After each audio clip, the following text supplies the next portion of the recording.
ശ്രീമതി കുക്കു പരമേശ്വരനുണ്ട്. ശ്രീമതി കുക്കു, ഇപ്പോൾ ഈ റിപ്പോർട്ട് പുറത്തു വരികയാണ്. അതിൻ്റെ വിവരങ്ങളെല്ലാം മാധ്യമങ്ങളിലൂടെ പുറത്തു വന്നിട്ടുണ്ട്. താങ്കൾ അത് അറിഞ്ഞിട്ടുണ്ടാകുമെന്ന് ഞാൻ കരുതുന്നു. ആദ്യ പ്രതികരണം എങ്ങനെയാണ്?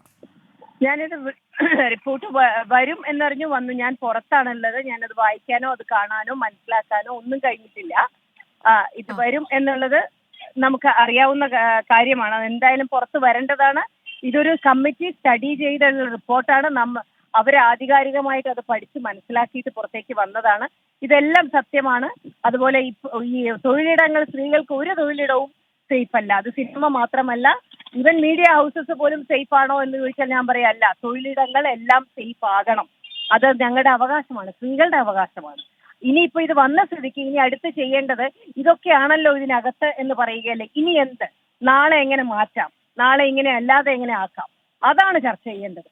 കാര്യങ്ങൾ മനസ്സിലാക്കി കഴിയുമ്പോൾ, ഇതൊക്കെയാണ് നടന്നതെന്ന് തിരിച്ചറിഞ്ഞു കഴിയുമ്പോൾ അതിനെ നമ്മൾ അടുത്ത് ചെയ്യേണ്ടത് എന്താണ് എന്ന് നാളെക്കുറിച്ച് ചിന്തിക്കാൻ തുടങ്ങേണ്ടതിന് പകരം ഇന്നലെ മുഴുവൻ ഇങ്ങനെ ആയിരുന്നല്ലോ എന്ന് പറഞ്ഞുകൊണ്ടേ ഇരിക്കുന്നതുകൊണ്ട് ഒരു കാര്യവുമില്ല, മാറ്റവുമില്ല.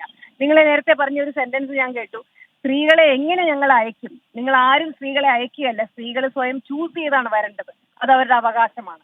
സ്ത്രീകളെ ആരും അയക്കേണ്ട, പെർമിഷനും കൊടുക്കണ്ട. അല്ല, അങ്ങനെയല്ല.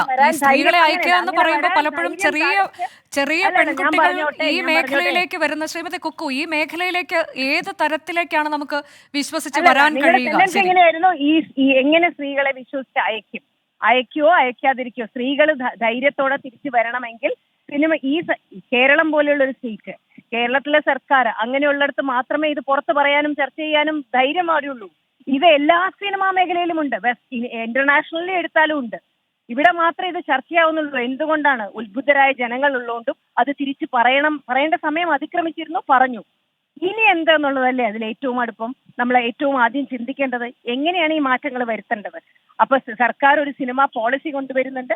ആ പോളിസിയിൽ ഇത് എങ്ങനെ നമുക്ക് ഇൻകോപ്പറേറ്റ് ചെയ്യാം, അതിനെ എല്ലാവരും കൂടി ചേർന്നാണ് അതിന് തീരുമാനം എടുക്കേണ്ടത്. സിനിമ ജനകീയ കലയാണ്. ജനങ്ങൾ അതുകൊണ്ട് ജീവിക്കുന്നവർ ഒരുപാടുണ്ട്.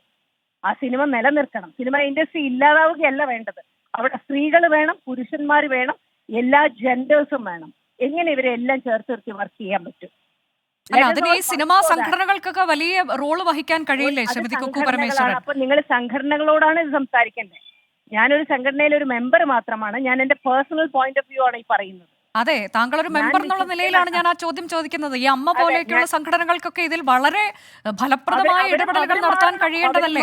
അവരും മാറി ചിന്തിക്കണം. അവരും ഇതിനോട് ചേർന്ന് നിന്ന് ഇത് എങ്ങനെ മാറ്റിയെടുക്കാമെന്ന് ചിന്തിക്കേണ്ട സമയം അതിക്രമിച്ചു. എല്ലാവരും ചേർന്ന് തന്നെ നിന്നാലേ സിനിമ നിൽക്കൂ. സിനിമ ജനകീയമായതുകൊണ്ട് തന്നെ. അങ്ങനെ എല്ലാവരും ചേർന്ന് നിൽക്കുന്ന ഒരു സാഹചര്യം ഇല്ലാത്തത് കൊണ്ടല്ലേ ഇപ്പോൾ ഈ WCC എന്നൊരു സംഘടനയൊക്കെ അവർക്ക് രൂപീകരിക്കേണ്ടി വന്നത്? ശ്രീമതി കുക്കു പരമേശ്വരൻ, നമ്മൾ ഈ യാഥാർത്ഥ്യത്തിൽ നിന്ന് വിട്ടുമാറി ചിന്തിക്കുന്നതിൽ അർത്ഥമില്ലല്ലോ. അല്ല, സംഘടനകൾ കേരളത്തിന് പുതുമയൊന്നുമല്ല. സംഘടനകൾ ഉണ്ടായിക്കൊണ്ടേയിരിക്കും. അങ്ങനെ വരണം. ചിന്തകൾ മാറുമ്പോൾ സംഘടന ഉണ്ടാവും. അതൊരു തെറ്റൊന്നുമല്ല. WCC ഉണ്ടായത് അതുകൊണ്ടല്ലേ എന്ന് ചോദിച്ചാൽ ഉണ്ടാവേണ്ട സംഘടനയാണ്, അതുകൊണ്ടുണ്ടായി. അത് നല്ല കാര്യമല്ലേ അവർ ചെയ്തത്? അതെ, നല്ല കാര്യമാണ്. പക്ഷെ അതിലേക്ക് ഇത്രയും അധികം ഇങ്ങനെയൊക്കെ നടക്കുന്ന ഒരു ഇടമായി ഇത് മാറുന്നല്ലോ എന്നുള്ള വിഷമത്തോടെയാണ് നമ്മൾ ഈ സംസാരിക്കുന്നത്. ഇത് എന്തുകൊണ്ട് ഇത് ഇങ്ങനെ ഒരു ലെവലിലേക്ക് മാറിപ്പോയിരിക്കുന്നു? എന്തുകൊണ്ടാണ് ഇപ്പൊ വന്നതിലല്ലേ നമ്മൾ സന്തോഷം. ഇപ്പോഴെങ്കിലും വന്നില്ലേ? വളരെ ലേറ്റ് ആയിട്ടാണെങ്കിലും ഇങ്ങനെ ഒരു കാര്യം പുറത്തേക്ക് വന്നില്ലേ? അപ്പോഴും അത് പുറത്തേക്ക് വരാതിരിക്കാൻ ഇതിനിടയിൽ ഉണ്ടായ ഇടപെടലുകളൊക്കെ താങ്കൾ അറിഞ്ഞിട്ടുണ്ടല്ലോ. ആരാണ് അതിന് പിന്നിൽ എന്നൊക്കെയുള്ളതിന്റെ സംശയങ്ങളെല്ലാം നമ്മളൊക്കെ ഉയർത്തിയതുമാണ്. ഞാൻ ചോദിക്കട്ടെ, നിങ്ങൾ ഇപ്പോഴും പറയുന്ന സിനിമയിലെ പ്രശ്നങ്ങൾ മാത്രം, ഇത് തൊഴിലിടങ്ങളിൽ എല്ലായിടത്തും ഉണ്ട്. അതുകൊണ്ട് സിനിമയിലെ കാര്യം വന്നപ്പോൾ മാത്രം ഇത്രയും എക്സൈറ്റഡ് ആവുക, അല്ലെങ്കിൽ ഇതിനെ സെൻസേഷണലൈസ് ചെയ്യുന്നതിന് പകരം നമ്മളൊരു സെൻസേഷണലിസവും ഇല്ല ശ്രീമതി കുക്കു പരമേശ്വരൻ. ഒരു കമ്മിറ്റി, സർക്കാർ നിയോഗിച്ച കമ്മിറ്റി, ആ കമ്മിറ്റിയിൽ നിന്ന് പുറത്തു വരുന്ന കാര്യങ്ങൾ ആധികാരികമായി നമ്മൾ പുറത്തുവിടുകയാണ്. ഇവിടെ സെൻസേഷണലിസം എന്നൊരു വാക്ക് താങ്കൾ ഉപയോഗിക്കുന്നുണ്ടെങ്കിൽ അത് നിർഭാഗ്യകരമാണ്. അങ്ങനെ ഒരു വാക്ക് ഇവിടെ ഉപയോഗിക്കാൻ കഴിയില്ല. ഈ റിപ്പോർട്ടിൽ പറയുന്ന കാര്യങ്ങൾ പോയിന്റ് ബൈ പോയിന്റ് എടുത്തു പറഞ്ഞുകൊണ്ടാണ്. ഇതിൽ ഇത്തരത്തിലേക്ക് നടക്കുന്നുണ്ട് ഈ മേഖല കേന്ദ്രീകരിച്ച്. നമ്മളൊക്കെ അഭിമാനത്തോടെ പറയുന്നതാണ് നമ്മളുടെ നടന്മാരെ കുറിച്ച്, നമ്മളുടെ താരങ്ങളെ കുറിച്ച്, നമ്മളുടെ സംവിധായകരെ കുറിച്ച്, നമ്മുടെ സിനിമാ മേഖലയെ കുറിച്ചൊക്കെ നമ്മൾ അഭിമാനത്തോടെ കരുതുന്നതാണ്. അവിടെ ഇതാണ് നടക്കുന്നത് എന്നുള്ളത് നമ്മൾ ചർച്ച ചെയ്യണം. അതിനൊരു പരിഹാരം വേണം. അതിന് നിങ്ങളുടേതൊക്കെ ഉൾപ്പെടെയുള്ള സംഘടനകൾക്ക് ചെയ്യാനുണ്ട് ഒരുപാട്, ശ്രീമതി കുക്കു പരമേശ്വരൻ. ഓക്കെ, നിങ്ങൾ എന്നെ വിളിച്ചിട്ട് എന്നോട് സംസാരിക്കാനാണോ നിങ്ങൾ പറയുന്നത് ഞാൻ അല്ലല്ല, താങ്കൾ സംസാരിക്കൂ. Thank you very much. നിങ്ങൾ തന്നെ തീരുമാനിച്ചോളൂ. ഞാൻ പറയുന്നത് കേൾക്കാനാണെങ്കിൽ എന്നെ ഇതല്ല പഠിപ്പിക്കേണ്ടത്. ഇത് ഞാൻ വിശ്വസിക്കുകയും ഇതിനു വേണ്ടി ആക്റ്റീവായിട്ട് ചെയ്യേണ്ടടുത്ത് ഞാൻ ചെയ്യുന്നുണ്ട്. അത് പത്രങ്ങളിലും ടി വിയിലും വന്ന് പറയുകയല്ല. നമ്മൾ ചെയ്യേണ്ടതായിട്ടുള്ള കാര്യങ്ങൾ ടി വിക്കാർക്ക്, മീഡിയയ്ക്ക്, ടി വി എന്നല്ല മീഡിയയ്ക്ക്, അതിനോട് ചേർന്ന് നിൽക്കുന്നവർ ചെയ്യേണ്ടത് ഒരുപാട് കാര്യങ്ങളുണ്ട്. ഒരു കാര്യം പുറത്തു വന്നു, അതില് ഒരു കമ്മിറ്റി പഠിച്ചെടുത്തതാണ്, അതിന് ആധികാരികതയുണ്ട്, അത് സത്യമായിരിക്കും. അപ്പൊ അതിനനുസരിച്ചിട്ടുള്ള ഒരു പോളിസി ഉണ്ടാക്കാനാണ് ഇപ്പൊ സർക്കാർ തുടങ്ങുന്നത്. അതാണ് മീഡിയ പോളിസി, സിനിമ പോളിസി. ആ പോളിസിയിലാണ് മാറ്റങ്ങൾ വരുത്തേണ്ടത്. ഇത് മനസ്സിലാക്കിയായിരിക്കും അടുത്ത സിനിമ പോളിസി ഉണ്ടാവുക. അപ്പോൾ എല്ലാ സംഘടനകളും അതിന്റെ ഭാഗമായിരിക്കും. അതിൽ WCC വരും, അമ്മ വരും, ഫെസ്ക വരും, മാക്ട വരും, എല്ലാവരും. അത് സ്ത്രീകൾ, നമ്മൾ സിനിമയിലെ തൊഴിലിടങ്ങളിലെ സേഫ്റ്റി കൊണ്ടുവന്നേ ഒക്കുള്ളൂ. അത് ആവശ്യമാണ്, അവകാശമാണ്. അതിനു വേണ്ടി തന്നെയാണ് ഇനി നാളെ മുതൽ പ്രവർത്തിക്കേണ്ടത്.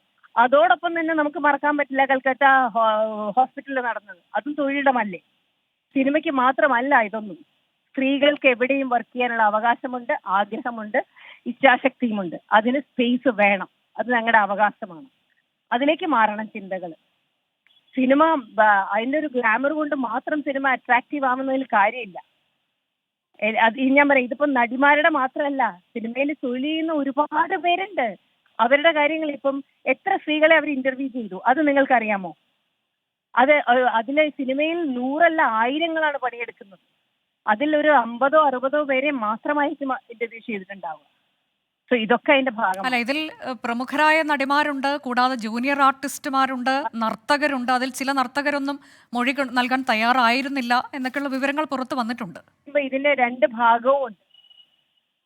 ഞാനൊരാളെ അക്യൂസ് ചെയ്യുമ്പം മറ്റേ സൈഡിൽ അറ്റ്ലീസ്റ്റ് അവരവിടെ ഉണ്ടായിരുന്നോ എന്ന് അന്വേഷിക്കാനുള്ളതും അതുമായിട്ട് ഹേമ കമ്മിറ്റി റിപ്പോർട്ടിന് അതിന്റെ ഒരു അധികാരവും ഉണ്ടായിരുന്നു. അല്ല, തെളിവുകൾ അടക്കമാണ് കുക്കു ഇവർക്ക് കിട്ടിയിട്ടുള്ളത്. കമ്മിറ്റിക്ക് തെളിവുകളൊക്കെ ഉണ്ട്. ഞാൻ പറഞ്ഞ you need to test both side.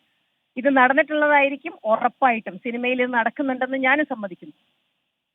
പക്ഷെ അതിനെ എങ്ങനെ നേരിടണം എന്നുള്ളത് നമ്മൾ കൂട്ടായ ചർച്ചയിലൂടെ അത് മാറ്റിയെടുത്തേ ഒക്കുള്ളൂ എന്നാണ് എന്റെ അഭിപ്രായം.